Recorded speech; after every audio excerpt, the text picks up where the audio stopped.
You could accuse Buhari of a lot of things, but Buhari wasn't really a US puppet. He didn't have that sort of captured mentality. He wasn't someone that you would say the US has like dirt on him. He's being blackmailed or anything like that. You could accuse him of being mentally limited, which he was, but in terms of being a puppet, not really.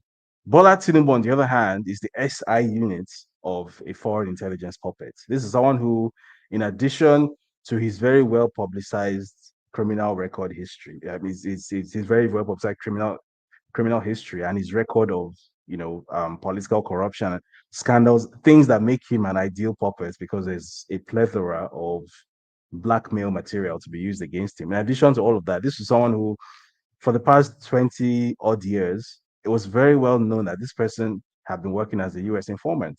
So if you read through the WikiLeaks cables, this was mentioned in several places. That Bola Tinubu, both when he was governor and after his governorship tenure in Lagos, was constantly talking to one US embassy official or the other, constantly briefing them about this or that. So they don't have to tell you upfront that this person is basically Nigerian political informant, is a snitch. But it's pretty much laid out in front of you in those WikiLeaks files.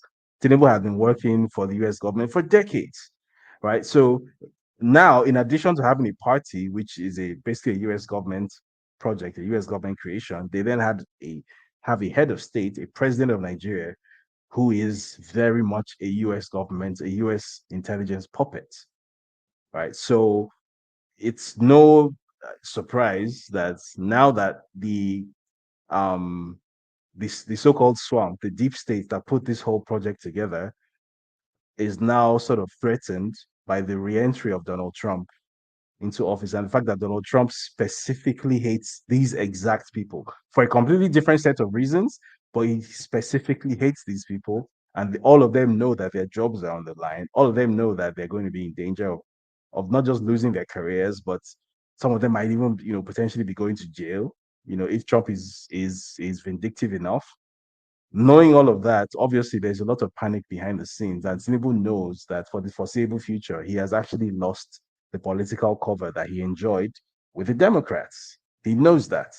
So for the next, who knows, maybe 2 years, I some have suggested that it might not be up to 4 years. Some have suggested that 4 years is an optimistic thing. It might not even be 2 years. That basically, when the next U.S. midterm elections come up, the Republicans under Donald Trump might no longer retain control of both houses, so their ability to go after their enemies might be degraded at that point. So some have suggested that it's only 20. The window is actually just 24 months.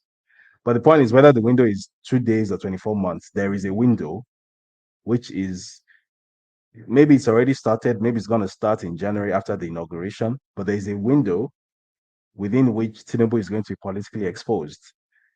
He and his mates, his colleagues like William Ruto and elsewhere, will no longer be able to call up the U.S. ambassador and use the U.S. ambassador as basically their political bodyguard. That's no longer going to be possible for a while because Trump, to put it in Nigerian terms, does not have their time. So I can completely understand why Tinubu would be bothered and why the people around him. I mean, I was seeing I think it was the former Minister of Foreign Affairs, Bolaji Akinyemi, went on a Rice TV and had a whole tantrum, basically about Trump winning the election. And the tantrum had nothing to do with Trump being bad for Nigeria or anything like that. He was talking about U.S. internal issues as if he's an American. And I was looking at it like, okay, so what's really your issue here? What are you really upset about? You're not really upset about, women's rights in America and all that. That's not what you are really concerned because that has nothing to do with you.